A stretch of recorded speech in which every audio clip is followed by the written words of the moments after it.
Hey guys, Trish JCB here. I would like to discuss with you on my experience with Xenosaga Episode 1. The main thing I liked was how big they wanted to create this fictional world in space. There are lots of cutscenes that uses lots of different terminologies and organizations such as the Federation and UTIC trying to establish their different regimes of acquiring ancient technology that played the biggest event of the main story of what happened to Melchior 14 years ago. There's so much to go by in terms of investing ourselves with the lore and story as it goes on, but it really depends if we are sold on this in the first place, which to me was give and take in some areas. One of the things I was taken into was the optional things we can do while going through the story.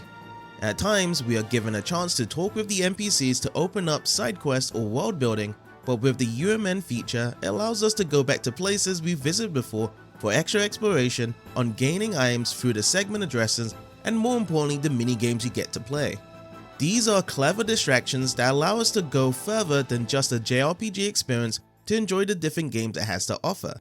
The execution in some of these can be underwhelming at times, however some can actually go far deeper to place so many hours into it, such as the Xenocard game, which allows us to buy and play with cards against other opponents to win extra prizes. Another feature was the AGWS system, which allows us to pilot and battle with mechs. These do incorporate themselves into the story as they are designed to combat against the main enemies Gnosis, but at the same time they are completely optional to use as we can fight them on foot instead. What interested me further are the customization options to be equipped with weapons, accessories, and we are able to choose from a total of 6 by the end of the game. It would have been awesome if we were able to pilot the early Kaiser mech from the Professor's side quest rather than just having ether attacks, as those parts we did help find was the best looking one overall.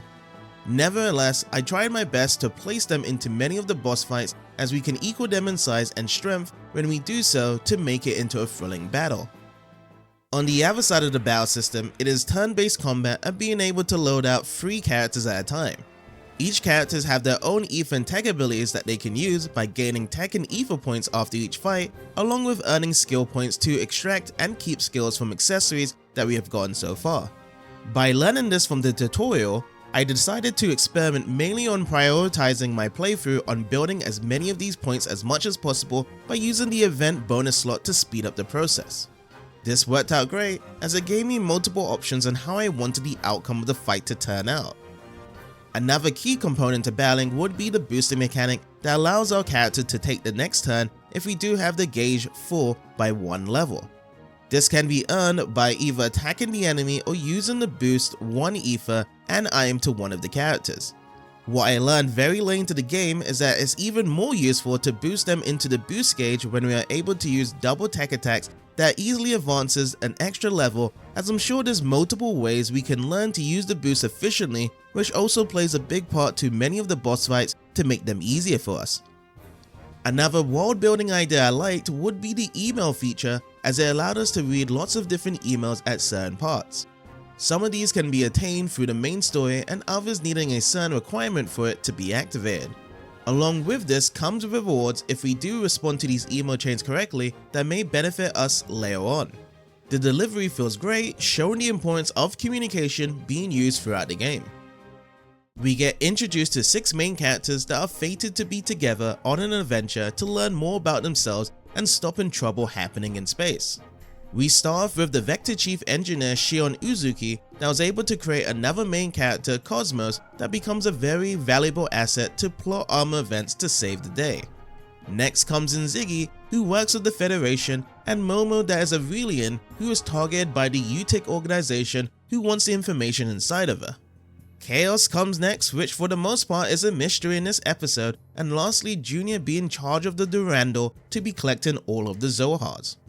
While they make sure we have a good grasp of their backgrounds, the only concern I have is how inconsistent they are featured at times. Shion definitely holds the bar being the most consistent by her personality being tailored of using her intelligence to commit into decisions that is the most effective way to proceed on, while daydreaming many sad events in the past that she must tackle at one point in the story.